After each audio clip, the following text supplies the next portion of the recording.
ja koridorides võib kuulda siis kummalisi helisi. Aga päris nii hea ka kõik ei olnud, sest et muidu me ei räägiks sellest loost praegu siin. Mul on olnud vaimudega palju kogemusi ja seetõttu usun, et nad on olemas. Räägin teile mõned juhtumid. Nimelt siis lossi ehitas 1625. aastal Šoti aadlik James Shaw.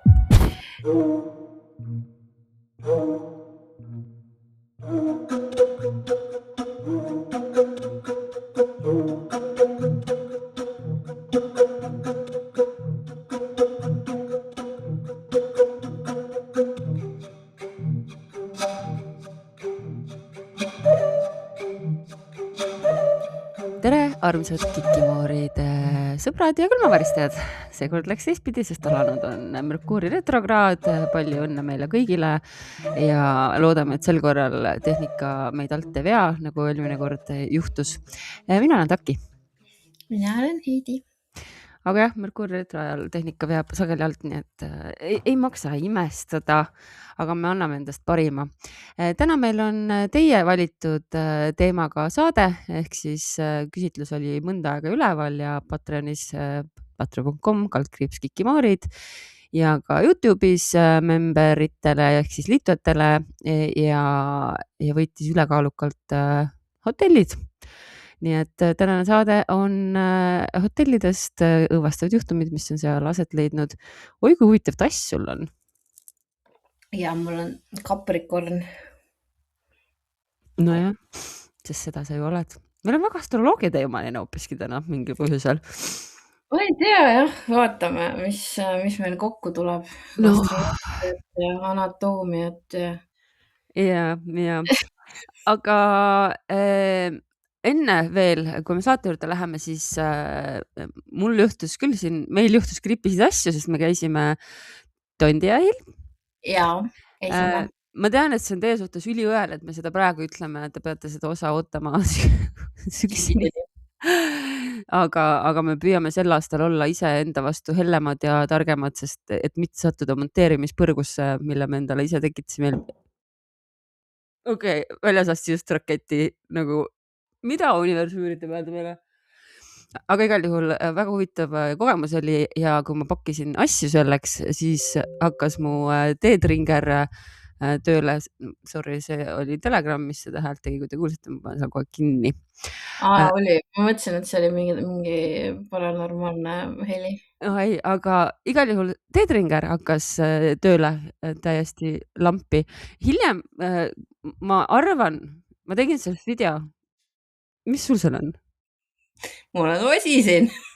Okei, kas sa tahad välja saada või? Ei, ta otsustas, et ta paneb lambi tööle. Okei, selge. Aga ma viskan ta vist välja, sest et muidu me ei saa teha siin mitte midagi, sest ta on nagu 100% kaabakas nagu. Siis praegu on see moment, ma räägin selle oma teedringer. Ühesõnaga, teedringer on siis selline masin, mul ei ole ta käeulatuses, ma olen teile seda näidanud, mis siis töötab ka EMF-i ja ja läheduse põhimõttel nagu need teised igasugused, mis häält teevad või vilkuma hakkavad.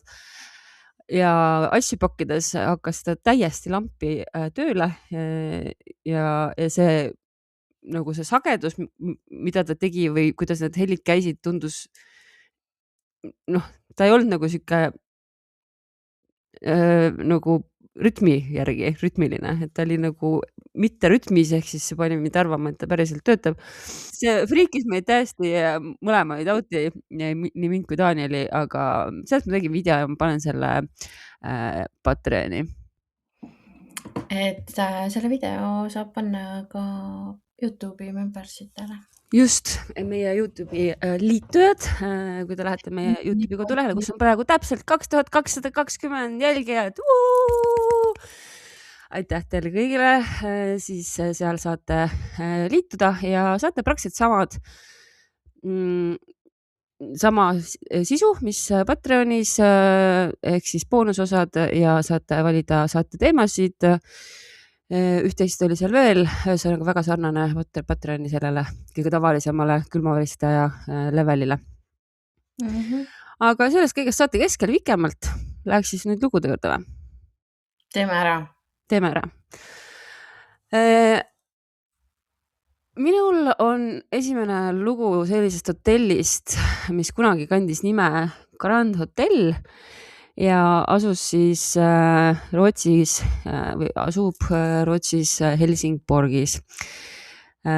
Suht südalinnas, 5-korruseline maja ja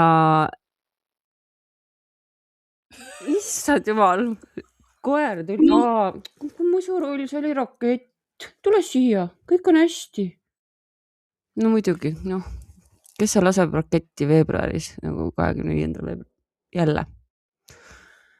Okei, nüüd on koer endast väljas, nüüd on kass endast väljas. Ära mine sinna, Naasu. Me ei saa seda saadet teha. Okei. Nii, vabandust. Ühesõnaga, Grand Hotelli kummitustest räägitakse väga palju. Seda siis näiteks Aftonbladetist leidsin ja teistest rootsikeelsetest allikatest ka ja eriti kurikuulus on seal siis 5. korrus ja tuba 585, mida kutsutaksegi siis nagu kummituste piirkonnaks ja sellest siis räägivad nii need personaliliikmed kui siis ka paljud külalised. Ja tunnistuste kohaselt on siis selles konkreetses ruumis pidevalt jahe, isegi südasuvel. Mõned külalised on öelnud, et tunnevad nagu keegi jälgiks neid või käiks neil järel. Ja Aftonbladetis ilmus 2009 aastal artikkel, kus siis toonane hotelli müügijuht Stina Sjöström rääkis, et lambid 5. korrusel süttivad aeg-ajalt iseenesest või siis lähevad kustu ja koridorides võib kuulda siis kummalisi helisi. Ja hiljuti olevat isegi siis telekas koosoleku ajal 2 korral iseenesest tööle läinud. Ja SAS-i stewardessid rääkisid, et või noh, paljud meeskonnaliikmed, vabandust, me ei kasuta enam seda väljendust stewardess, et meeskonnaliikmed on väitnud, et mingi nähtamatu jõud on neid voodist välja lükanud ja seetõttu nad siis kategooriliselt keelduvad seal 5. korrusel ööbimast. Et seda siis SAS-i inimesed nagu omavahel teavad rääkida. Ja siis on 2 erinevat põhjendust või versiooni, mis seal toas siis nagu juhtus. Et üks versioon on selline, et 1920-ndatel üks abielupaar otsustas mehe armukese hotellis ära tappa. Aga noh, et naine ei kadunuks, et kas ta siis nagu päriselt tapeti või ei tea. Ja teise jutu kohaselt sai siis tragöödia alguse sellest, et hotelli direktoril ja kokal olid siis omavahel nagu armusuhe ja see lõppes siis naise enesetapuga. Aga jah, 585 on siis see tuba, kus käivad siis ka kummitusekütid ja niisama lihtsalt uudishimutsejad ja päris palju võib leida ka Instagrami postitusi ja videoklippe, kuidas seal otsitakse neid tonte taga. Praegu kannab see nime siis Home Hotel Grand Helsingborg ja kohalik ajaleht Helsingborgs Dagblad kirjutas siis veel 2025. aasta lõpus, et 585 on tõesti jätkuvalt kummitav, et seal ikka käiakse, kuigi vahepeal on tehtud korduvalt renoveeritud seda maja või hoonet seest ja vahetanud ka omanikke, nagu ma aru saan, ja nime. Ja jälle selles samas artiklis kirjeldati, et seal on siuke külm õhuvool, isegi suvisel ajal ja just seesama mingi jälgimise tunne ja kummalised helid ja siuke, et nagu keegi oleks seal. Nii et selline legend, nii et kui te satute Helsingborgi, siis te minge sinna hotelli ja vaadake, kas te saate endale toa 585, tehke seal siis väike kummituse jaht ja andke meile ka teada, kuidas läks. Võiks isegi minna sinna. Võiks isegi minna, jah.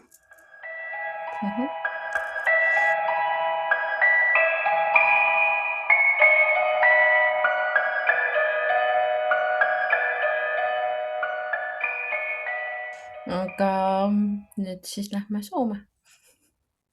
Helsingisse? Helsingborgist Helsingisse. Helsingborgist Helsingisse. Kus siis 1976. aasta augustis oli niisugune mõnus soe õhtu ja baarid olid lahti ja rahvas möllas ja sihuke mõnus suve lõpu vibe. Ja ühesõnaga kõik oli nagu mõnna, aga päris nii hea ka kõik ei olnud, sest et muidu me ei räägiks sellest loost praegu siin. Ühesõnaga, ühel varahommikul siis leiti üks noore naise surnukeha. Ja see noor naine oli 25-aastane Susanne. Ütle vahele, kui see kriuksumine kedagi häirib, siis ma pean varsti hakkama õlitama, aga sel korral kriuksusin mina oma mikrofoniga. Jätka. Jätkan. Susanne veetis siis 7. augusti õhtu Helsingi kesklinnas, nagu paljud teisedki noored. Õhtu jooksul külastas ta mitmeid baare ja liikus hiljem edasi siis hotell Hesperiasse. Ja tollel ajal siis oli see hotell Hesperia siukene üsna hea hotell, ütleme siis niimoodi. Seal korraldati konverentse, pidustusi ja siuke rahvusvaheline seltskond oli seal, nagu hotellides reeglina üldiselt kipub olema. Ja kõvasti pidu pandi ka seal, eriti just nädalavahetustel. Ja tunnistajate ütluste järgi nähti siis Susannet sellel saatuslikul varahommikul hotelli juures. Ja oli ka neid, kes mainisid, et ta vestles mingisuguse meessoost isikuga. Umbes kella 3 paiku öösel oli ta veel elus ja teda nähti hotelli ümbruses. Ja see on ühtlasi nagu viimane hetk, kus teda nähti või viimane koht, kus teda nähti ja viimane hetk, millal teda nähti. Hiljem siis samal päeval leiti Susanne surnukeha. Teda oli jõhkralt rünnatud. Uurijate sõnul oli siis tegemist vägistamise ja tapmisega. Ja surma põhjus oli lämbumine. Kuritegu ise hotellis aset ei leidnud, aga just see seos selle hotelliga oli siis see, mis tollel ajal 70-ndatel selle krimiloo korduvalt siis erinevate lehtede külgedele tõi. Sellepärast, et 70-ndatel oli seal Helsingis pigem nagu vaikne, et siukse asju väga palju ei toimunud. Ja loomulikult siis politsei alustas ulatuslikku uurimist, intervjueeriti nii hotellitöötajaid kui baarikülastajaid ja taksojuhte ja ühesõnaga kõiki, kes võitsid Susannet selle öö jooksul näha. Ja erilist tähelepanu siis loomulikult pöörati meestele, kellega Susanne oli õhtu jooksul kokku puutunud. Ja siis lisaks uuriti, et kas rünnak võis olla juhuslik või siis kas ohver võis oma ründajat tunda. No siuke klassika, eks ju. Ja kuriteo paigalt siis koguti nii palju tõendid kui võimalik, aga tollel ajal ju ei olnud DNA analüüs veel asi. Ehk siis uurijad pidid oma töös enamasti toetuma tunnistustest ja siukestest tolle aja meetoditest. Küll aga nad panid kõik bioloogilise materjali, mis nad sealt leidsid, kõrvale. No väga hea. Vähemalt niigi palju. Vähemalt niigi palju. Ja aastate jooksul siis kerkis esile mitmeid erinevaid uusi kahtlusaluseid. Osad mehed, keda siis kahtlustati, kuulati korduvalt üle. Ja oli hetki, kui tundus, et politsei on lahendusele juba lähedal. Aga vist ikka ei olnud paraku. Neil oli mitu teooriat laual. Esimene teooria oli siis see, et tegemist oli juhusliku seksuaalkurjategijaga, kes valis selle ohvri välja lihtsalt sellepärast, et hea ajastus oli, hea hetk oli, hea võimalus oli tema jaoks. Teine versioon siis oli see, et ilmselt võis olla tegemist mingisuguse tuttavaga, kellel oli mingisugune motiiv, milline keegi ei tea. Ja lisaks siis arutati ametnike seas ka võimalust, et ründaja liikuski hotellide ja baaride ümbruses ja otsis üksikuid naisi. Ja see lugu jäi meil Soome ajalukku kui üks põhiline, ainus peaaegu et lahendamata, niisugune raputav mõrv 70-ndatel. Uurimist avati korduvalt veel, ka siis, kui DNA tehnoloogia jõudis omadega mäele lõpuks kasutuskõlblikuks, siis analüüsiti kõiki säilitatud tõendeid. Politsei siis lootis, et see tehnika võimaldab leida mingisugusegi vaste rahvusvahelistest nendest andmebaasidest ja ei mingit läbimurret ei tulnud. Nii et sihuke kurb lugu. Senimaani lahendamata, 50 aastat hiljem. Jah, täiesti, et see on, tõsiselt on kurb, päriselt. Ja noh, sa ütlesid, et mõni tuttav, kellel on motiiv, teab, mis motiiv. No selles mõttes, et me ju teame statistika järgi, et lõviosa rünnakutest naiste vastu, seksuaalrünnakutest on ikkagi lähisuhetes. Nii et see motiiv ei või olla teab mis, vaid äkki lihtsalt mingi eks, aga vabalt võis olla selles mõttes. Aga ju uuriti seda ka, kuigi jah, 70-ndatel meil ju praegu veel väga raske teha politseinikele selgeks, kui ohtlik võib olla lähisuhe. Nii et. Good point. Aga jube kurb. On jaa, tõesti on kurb. Aitäh, et selle masenduse tõid meie ellu. Võtke heaks. Aga räägime asjadest, mis ei ole nii kurvad, või? Räägime asjadest, mis on kurvad kõigepealt, sellepärast kui te märkate, siis mu Kikimoorite silt ei põle, mis juhtus ta ka samal päeval, kui see teedringer läks lolliks, siis ma märkasin. Kui sa nüüd mainid seda. Jaa, et siis ma märkasin, et okei, see on ka ära kustunud, et enne ta põles ja nüüd ei põle ja ma ei saa teda enam põlema, nii et ma ei tea, kas need on omavahel, aga see on fucking creepy ja mu kaamera ei näita ka sinna, sest mu kaamera on siin Kikimoorite sildi all, nii et mis hetkel see ära kustus või kuidas, ma ei saa kahjuks trace ida.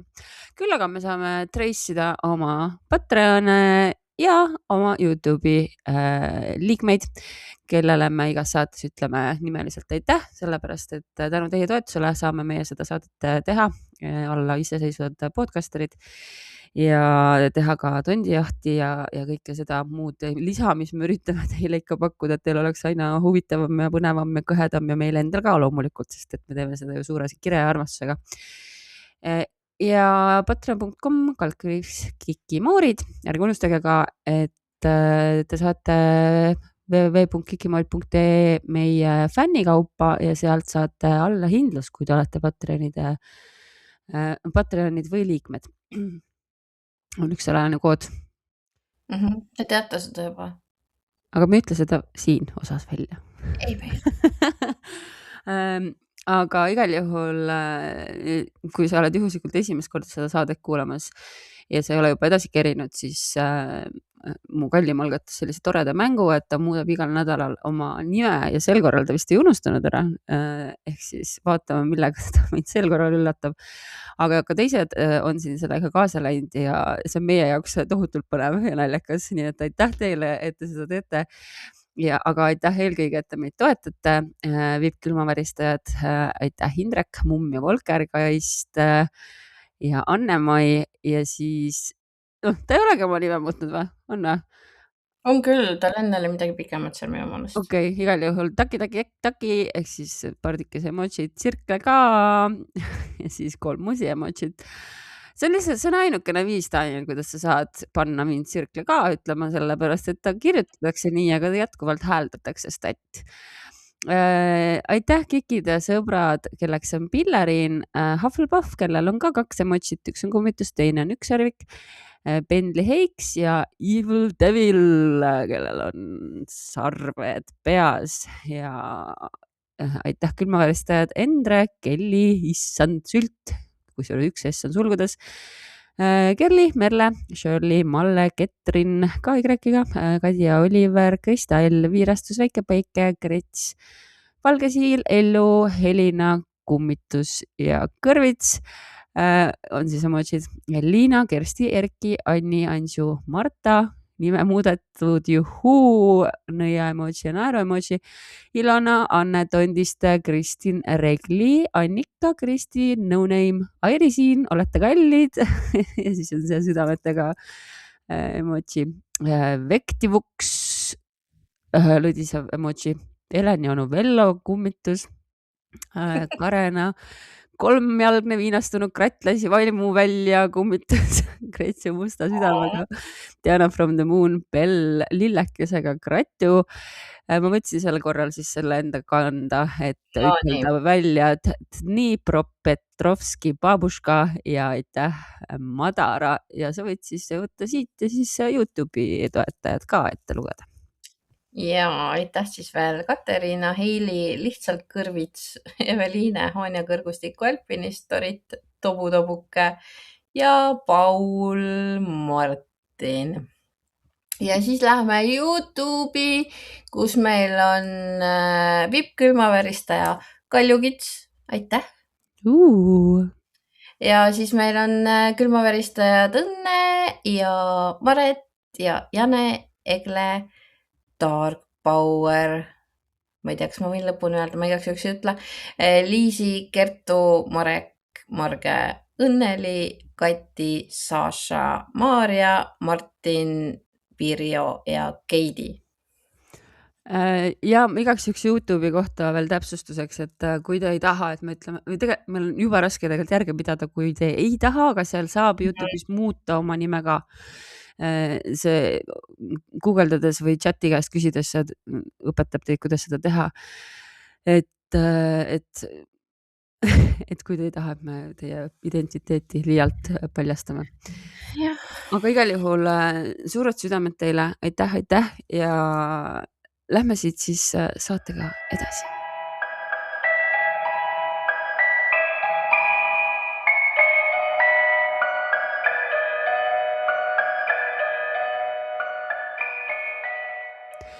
Nii, ja minul on nüüd Paraveelist midagi ja Sangaste mõisast ja see läheb hotellide alla, sellepärast, et seal saab ka tube. Saab magada. Seal saab magada, just. Ja see on nüüd siis kasutaja nimega Speed on kirjutanud aastal 2007 selle postituse, mille ma nüüd siis ette loen. Mul on olnud vaimudega palju kogemusi ja seetõttu usun, et nad on olemas. Räägin teile mõned juhtumid. Sangaste lossi teate? Igastahes läksime ükskord suure kambaga sinna nagu pidu pidama. Seal saab ka ööseks jääda hotelli. Võtsime 2 tuba. Meid oli umbes mingi 10. Esiteks, see kõlab jah, see on nagu väga noore inimese kirjutatud ja kui sa võtad 10 peale 2 tuba ainult, siis need olid tõenäoliselt noored inimesed. Jah, 5 toas. I mean... See on asi, mida sa teed noorena nagu. Ja see on nagu, me ei mõista seda kuidagi hukka, lihtsalt ma nagu meenutan, kuidas ma olen ka maganud nagu silgud karbis. Nagu. Lihtsalt nagu on vaja minna, aga raha on vähe. Meid oli umbes mingi 10. Ühes toas oli vist 6 ja teises 4, kui ma õieti mäletan. Hotellis oli ka vähe töötajaid, 2 või 3 tükki jäid ainult ööseks. Ja nii siis me olime seal mõisas 13-kesi, meie pluss töötajad. Olime kõik juba magama jäänud, kui äkki kuulsime koridoris samme. See oli selline pikk koridor, nagu mõisates ikka on. Mõtlesin siis, et mõni töötaja kõnnib koridoris. Sammud peatusid meie ukse juures ja uks läks lahti, kuid kedagi ei olnud. Olin hirmust kange. Panin siis ukse uuesti kinni ja proovisin magama jääda. Teised kõik magasid juba sügavat tund. Olingi juba peaaegu magamas. Järsku läks aken lahti ja tuul puhus jubedalt. Ja siis ma kuulsin, et keegi hingab mu kõrval. Aga mu sõbrad olid must mingi 5-6 meetrit kaugemal. Kuulsin, kuidas keegi kõnnib voodi kõrval suurte sammudega, aga seal polnud kedagi. Ma olin hirmust tardunud ja ajasin kähku sõbrad ülesse, mis on siuke nagu, ju sa ei olnud siis väga tardunud, aga ma ei tea, kuidas sa neid ajasid. Rääkisin neile, mis toimus. Muidugi nad ei uskunud mind. Proovisin siis uuesti magama jääda, aga pärast sellise õuduse läbielamist und ei tulnud. Olin peaaegu terve öö otsa üleval hirmust kange. Tundsin, et keegi istub mu kõrval voodi peal. Lõpuks jäin ikka magama ja ärkasin hommikul kell 7 üles. Järgmisel päeval toimus meil ekskursioon ja seal rääkis giid, et selles mõises oli tapetud kunagi ammu üks tööline, kes jäi krahvile tema naisega vahele. see oli päris imelik, sest kui praegu selle üle järele mõtlen, siis ei tundu see usutav. Aga kui oled ise läbi elanud, siis hakkad vaimudesse uskuma. Ühesõnaga, see on natuke segane lause, aga ma saan aru, et ta viis nagu otsad kokku, et ta alguses ei usuks võib-olla, et see mingi tööline võiks seal kummitada, aga kui oled läbi teinud, siis hakkad uskuma. Räägin siis veel ühe juhtumi. See juhtus umbes 2 nädalat tagasi maakodus. Kõik olime köögis ja elutoas, kui kuulsime äkki samme, mis läksid trepist ülesse. Need sammud olid rahulikud ja pikad. Pärast läksime vaatama, kui kedagi ei olnud. Ükskord rääkis mulle ema, et ta on ka kuulnud selles majas palju imelikke asju. Samme, uste avamist ja nii edasi. Alguses ma ei uskunud teda, kuid nüüd usun. Nii et selline short and sweet lugu Sangaste mõisast ja ühtlasi, kui te olete Sangaste mõisas ööbinud, teiega midagi kahtlast juhtunud, siis teate küll, kikimoorid@gmail.com on see koht, kuhu oma kiri saata. Mina olen Sangaste mõisas käinud pulmapeol, aga ma ei jäänud ööseks, nii et mul ei ole kahjuks rääkida oma kummituslugu sealt. Sinna ka minema.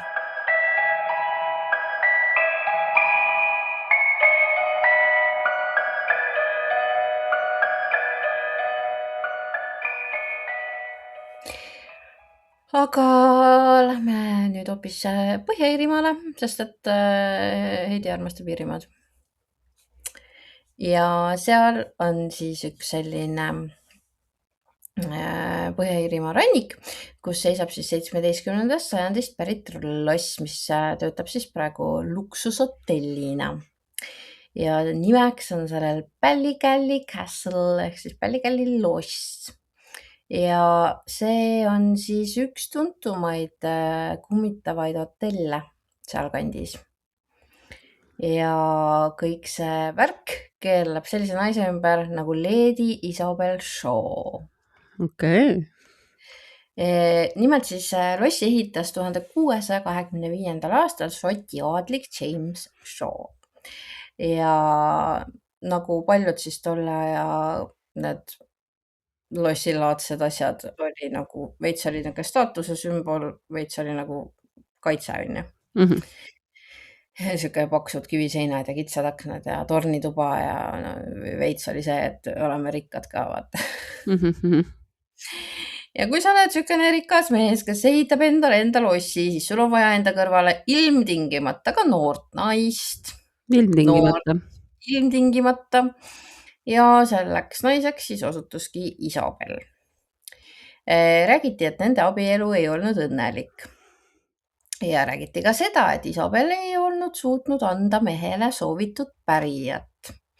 Ja see keeraski selle asja neil sealt tuksi. Nimelt siis olevat James Shaw oma naise lossi tornituppa lukustanud. Oi ei, sinihabe tuleb meelde siin. Et see oli siis nagu karistus talle. Või lihtsalt tüüpiline mees, kes üritab kontrollida. Patriarhaat. Ja ühel ööl siis kukkus Isabel aknast alla. Keegi ei tea, kas ta hüppas, kas ta proovis põgeneda ja kukkus või lükkas ta keegi sealt alla.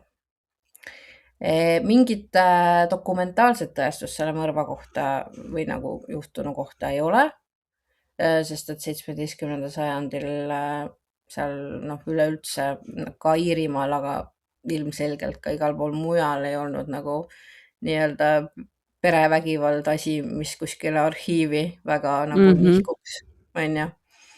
Aga need jutud jäid nagu püsima. Ja nüüd seal hotellis siis on nii töötajad kui külalised aastakümneid rääkinud ühest ja samast asjast. Ehk siis öösiti kuuldakse sükest väikest koputust uksele. Kui uks avada, on koridor tühi. Siis kuuldakse kivipõrandal samme. Ja siis üks põhiasi on see tornituba, kus teda siis nagu luku taga hoiti. Et kui inimesed seal käivad, siis seal on nagu mingi massive siukene külm nagu mingi mull põhimõtteliselt. Et hästi. No nagu seal Helsingborgsi no just, jah. 585 toas. No just. Osad külalised on väitnud, et nemad on näinud heledas riietuses naist, kes seisab voodi kõrval ja liigub mööda treppe. Ja üks asi on ühine nagu nendes kõigis külaliste ja töötajate lugudes ja see on see, et kui nad on teda näinud, siis ta ei ole kunagi kuri, vaid ta nagu tundub kurb. No talle ei tundunud eriti rõõmus elu olevat, jah? No tõepoolest. Natukene see hotell muidugi on ka gaasi vajutanud, vastupidiselt mõndadele hotellidele siin Eestis. Ehk siis seal on täiesti olemas niisugune asi nagu kummitustuba, mille kohta siis räägitakse, et seal seda Isobelli siis kinni hoitakse või hoiti appi, ma ei oska rääkida enam. Ja see on nagu osa selle hotelli niisugusest story'st ja nad müüvadki ennast lihtsalt sellega, et nad on seal, kus nad asuvad seal, kus nad asuvad. No, ja see on võib-olla siis tark turundus, sa peaksidki ennast müüma sellega. Absoluutselt.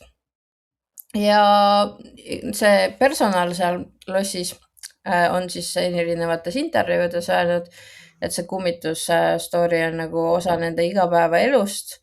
Osad töötajad keelduvad üksi tornituppa minemisest. Noh, on loomulikult neid, kes mõtlevad, et see on mingi vana story ja see lihtsalt nagu mingi vana maja lugu, et tegelikult selle taga ei ole nagu väga midagi.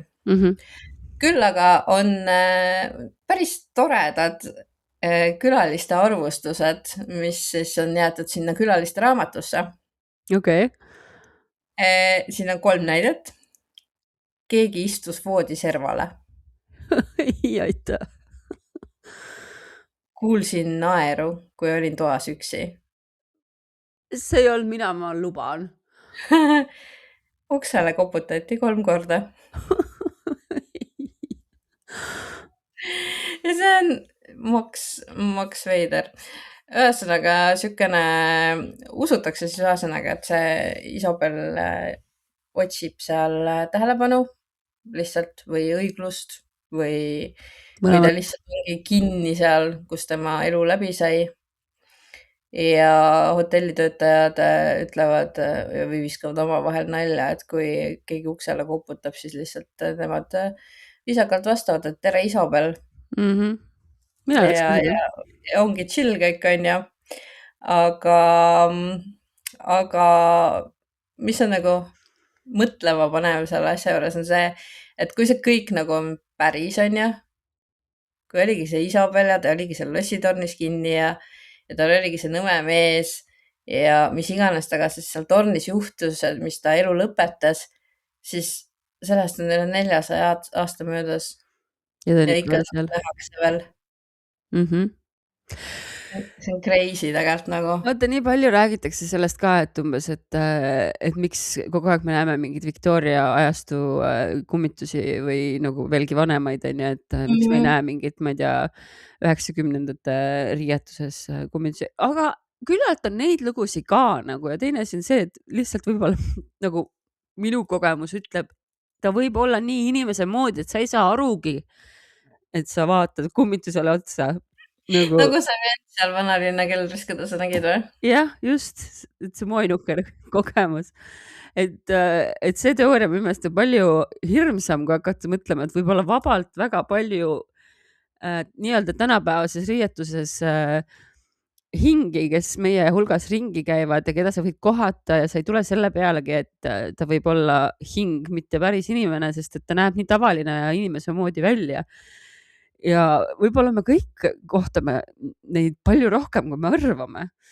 Aga ma tahtsin öelda neid 2 asja. Esiteks seda, et armsad kuulajad, palun kommenteerige, kas mina olen hull või Heidil vilkuski vahepeal see Till Death silt seal selja taga.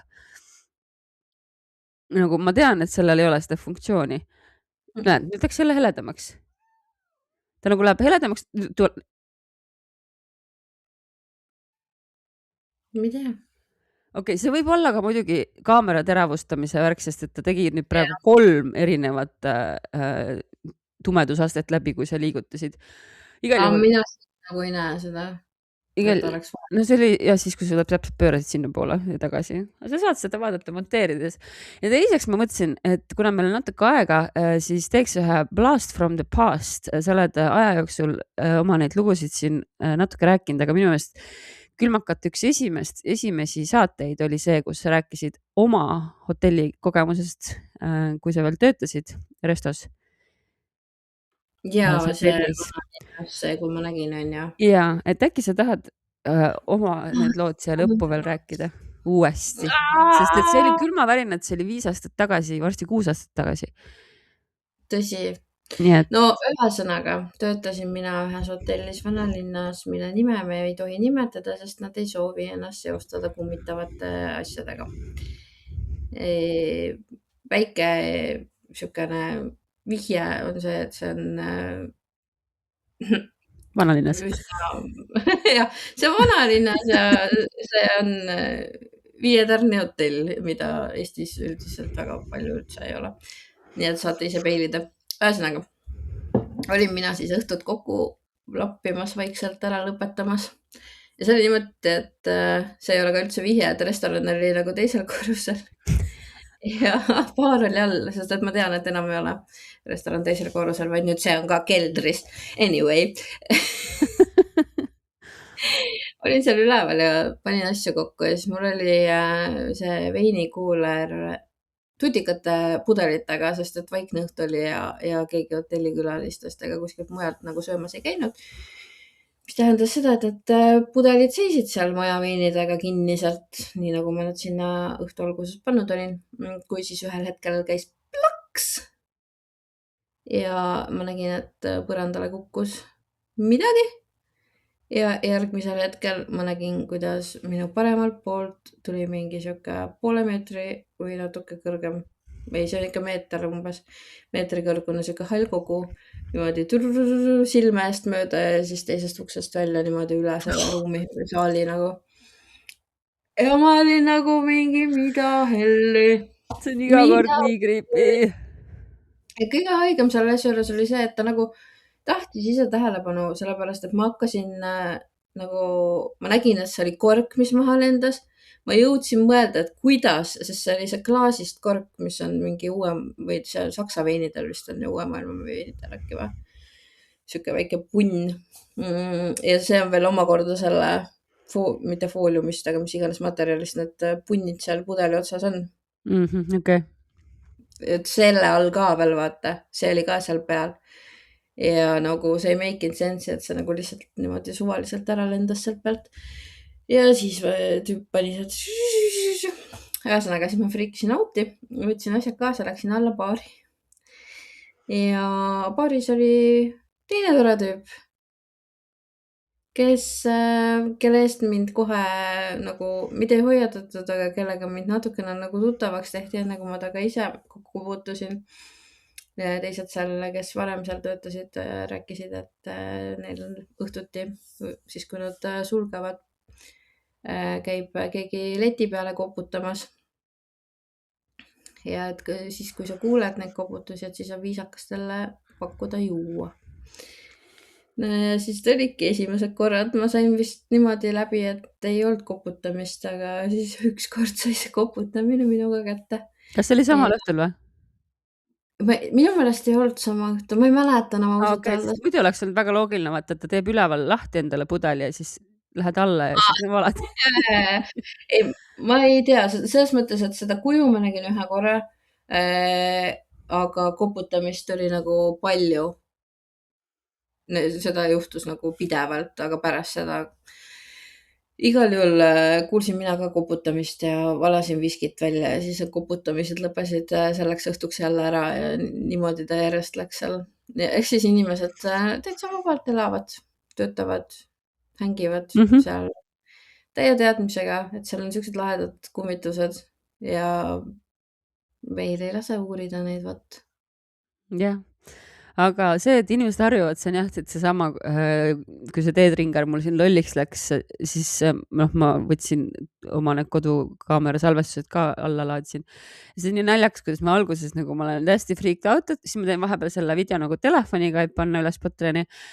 ja siis me üritame samal ajal ikka jätkuvalt nagu asju pakkida, onju, ja kuna mul on uus kaamera tänu Danielile ja siis me tegelesime sellega, õigemini Daniel tegeles seda seadistamisega ja siis selle koduvideo pealt, mida ma siis võib-olla mingil hetkel panen üles, on kuulda ja näha nagu, kuidas me lihtsalt nagu jälle tähelepanu fookus läheb selle kaamerale, et me üritame seal mingi asjatada, onju. Ja siis see trill tuleb jälle vahepeal suvalistel hetkedel, siis nagu ja me teame, lõpetanud või nagu et nagu sa või noh, mitte et ma harjuks selle trillitamisega ära, aga lihtsalt nagu mingi sa oled mingi, okei, praegu toimub siis see, I guess nagu, et olgu siis praegu siis see meie reaalsus. Aga igal juhul siis Patreonid saavad meie koduvideot nautida või vähemalt seda videot, mis ma tegin enne, kui ma arvasin, ma ei tea senimaani tegelikult, ta ei ole varem käitunud niimoodi ja ta ei olnud sisse lülitatud minu meelest, ma pean jällegi üle vaatama oma salvestused, et kas ma siis, ühesõnaga, tal oli küll jah, see sensor oli nagu koti poole, et see võib-olla nagu läks sellepärast lolliks, aga miks ta nagu sellel hetkel läks? Miks ta varem ei läinud, sest ta oli kogu aeg selles asendis nagu. Kõik saavad ise otsustada. Jah, kõik saavad ise otsustada, nagu ikka. Need asjad on sellised. Aga jätame siit teiega praegu Tšutšu Frei ja liigume edasi valitud seltskonnaga boonuslugude juurde ja kohtume juba järgmisel nädalal, kui plärts käes on märts. Puks. Oi, ära, mulle märts on kõige mitte lemmikum kuu, aga vähemalt saab Taki sünnipäevakuu, Taki ja Danieli sünnipäevakuu läbi ja Eesti Vabariigi sünnipäevakuu läbi tuleb siis märts. Võt nii, aga teate küll, püsige kõhedad.